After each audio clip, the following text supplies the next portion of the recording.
Have you ever found yourself in a less than ideal circumstance? Not just inconvenient, but heavy ones, the unexpected, life altering maybe. Here's the truth you and I both need to hear and be reminded of today. Circumstances do not determine destination. And if you and I are still breathing, then we are not finished yet. And we need to remember that. Circumstances may shape a moment, but they do not determine our destination. You guys, welcome to the Kingdom Family Movement podcast. I'm your host, Sam Velasquez, where our mission is to simply restore God's design for the marriage, the family, and the home. In today's episode, I'm really excited to share because I think that truly this is for everyone. And of course, when we think about, well, what's our target audience? The reason this is really for anybody is because circumstances happen to all of us and we all walk through them, whether they're ideal or less than ideal, and we're in a season of circumstance or not. They just happen to all of us. And maybe you're walking through a less than ideal season or circumstance right now, and you're quietly wondering if this is as good as it gets. Listen, I've been there. I get it. We all do it because we're human. But let me say this clearly up front. Number one, it's okay. You and I are not finished yet. All too often, I think we fall into a very false perception. This idea, a myth, if you may, is that there's such thing as perfect circumstances. And listen, I like to believe that because the idea of everything going well is phenomenal. I like when there's no ripples and there's no speed bumps. If you see, we often believe growth happens when everything is aligned. And it may to some degree, but I don't think that that's as accurate. Okay, because perfect circumstances don't always build character.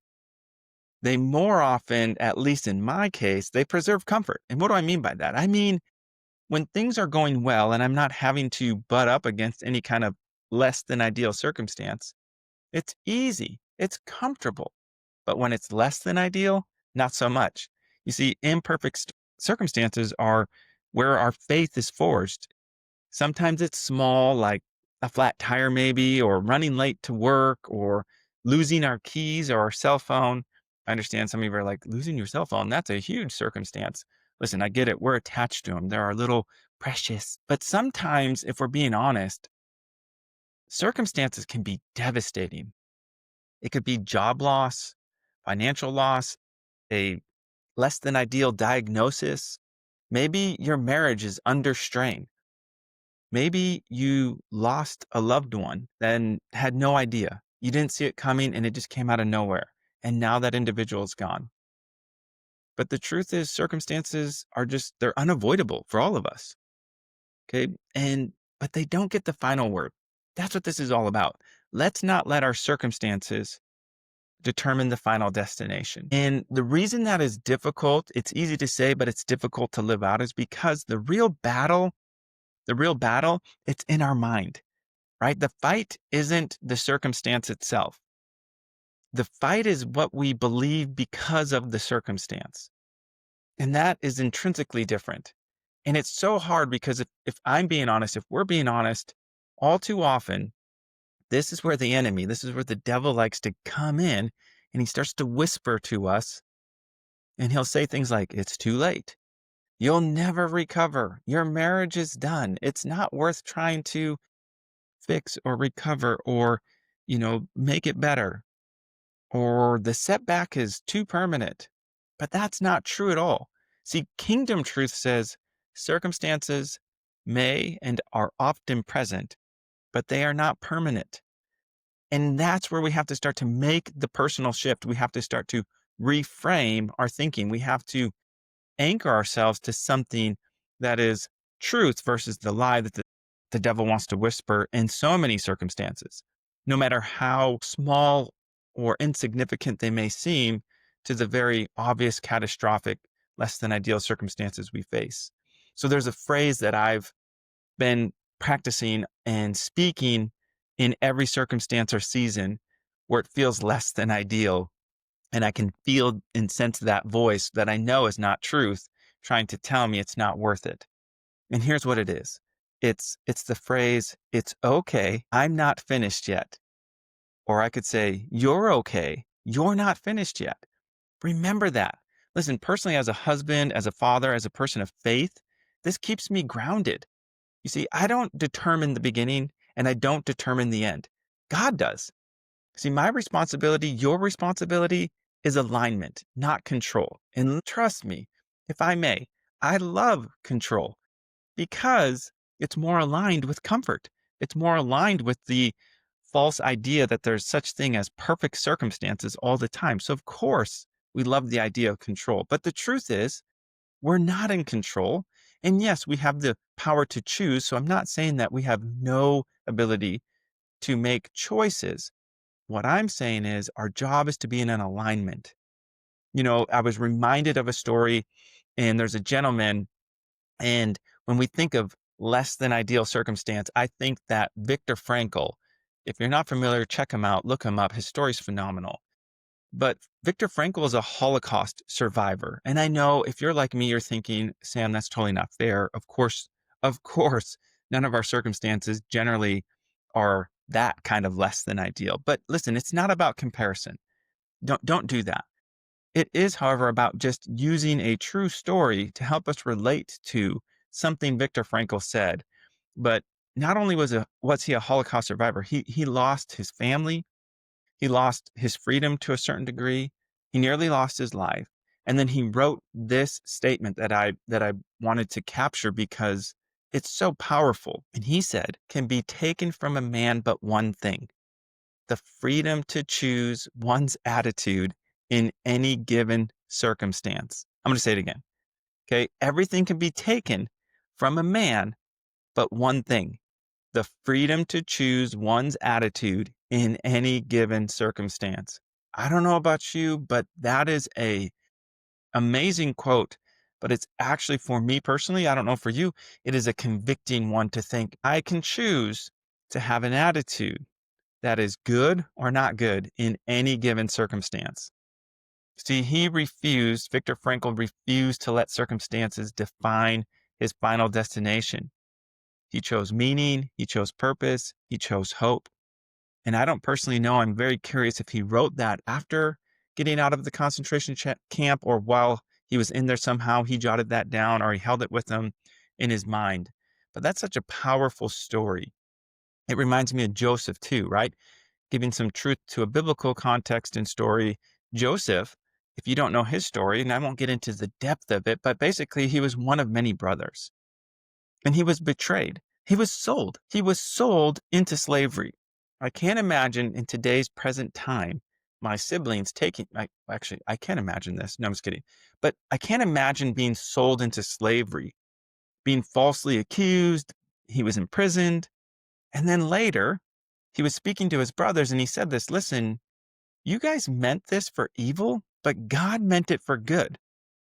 That is taking Viktor Frankl's stance on an attitude and saying, "Listen, I'm going to have an attitude of gratitude and I want you guys to know that you meant this for something bad or for evil, but God meant it for good." And go read the story in Genesis, but it's phenomenal, right? His circumstances didn't define him. God's purpose did. And if I'm being honest, it is so challenging sometimes to not get caught up in the circumstance instead of remembering to have an attitude of focusing on purpose and having hope for what it is God is doing, even though I can't fully put my finger on it or understand it. But that's what it means to live in the kingdom truth. Sometimes we can hear these stories like Viktor Frankl and Joseph even, and they can become so either familiar or drastically different from our circumstance that we're like, well, of course, and they're out of it. So of course they're good now. And so let me just give you something very concrete that we can all walk in, and it's to choose this truth. Okay, we can anchor ourselves to this. In Psalms 37, it says, "The Lord directs the steps of the godly, and he delights in every detail of their lives." When I was reading this, I was thinking, detail. That's a very familiar word. What does detail mean? How do we even break that down? And so I looked it up because and it's fascinating to me because every detail, remember this, God delights in every detail of your life. if I choose to let him direct my steps, if I choose to walk in a godly manner, right? If I choose to say, God, I choose you in every circumstance, and I want you to direct my path, he's going to delight in every detail of your life. In detail, according to Webster's 1828, by the way, is just a particular part or individual circumstance, a minute portion, an individual circumstance, a particular part. That not just some parts, not just one part, but the portion, the circumstance. He's in every single aspect of it. God is present in the delays, the confusion, the unseen steps, the doubting maybe, the mourning. And I don't mean like morning and night. I mean like the weeping, the crying, the mourning of loss, possibly. Nothing is overlooked and nothing is wasted with God. And when it comes to building and restoring God's design for our marriages, our families, and our homes, if we want to see our four walls not live by circumstance, then we need to have the kingdom truth of God's word. Because when circumstances lead, we then take on the idea that our marriages begin to lose hope, our families have less peace, our homes lose authority. But when God leads, faith is steady in the home, peace replaces fear, our authority returns to us. Because revival, you guys, revival doesn't wait for circumstances to improve. Revival starts at home in the circumstance, because the circumstance doesn't determine the destination. God directs our steps. Let me land the plane here really quick for us. Okay, I want you to ask yourself this. What circumstance is speaking louder than God right now? It could be something very small. It could be something very maybe overwhelming or big, a diagnosis, the loss of a loved one. I don't know what it is. I don't want to pretend to think that I know what it is or that I could even relate to it, because it's unique to you. But what is possible is for us to choose to have an attitude that focuses on God and puts our faith in Him and has hope for what's to come, not necessarily what is current, right? So what circumstance is speaking louder than God for you right now? Where do you or I need to say, I'm not finished yet? It's okay. I'm not finished yet. And what does alignment for you look like right now? What does that look like for you? You guys, we have a choice. We are not necessarily going through an actual concentration camp, nor could I relate to that in any capacity, nor do I pretend to or even fully understand it. But I know this. In each individual circumstance we have, whether it's a less than ideal one or something that's just not great, or maybe it's good and you're still struggling. The truth is, it does not determine the final destination. God knows the beginning from the end, and in the middle, He will direct your steps. And you have to rely on Him. That is how we start to build and restore God's original design for our marriages, our families, and our homes. And that's what the Kingdom Family Movement is all about. You guys, I appreciate you tuning in today. As always, if this resonated with you, hey, do me a favor, share this episode with a friend and or like it, leave a review. As always, if you want to stay connected beyond this, hey, all of the links and stuff for how you can get in contact are in the show notes below. Listen, as a family and marriage coach, I love to help families who may feel like maybe they're at their wits' end or all other possibilities have been exhausted. Hey, if that's you or you know someone, hey, send them my way. You can get in contact by filling out the form below for a free coaching call and see what's going to be the next best step for you and see how I can best serve you in your circumstance. And hey, every week I send out a free weekly reset email that you can sign up for and subscribe. Again, show notes, the links are below.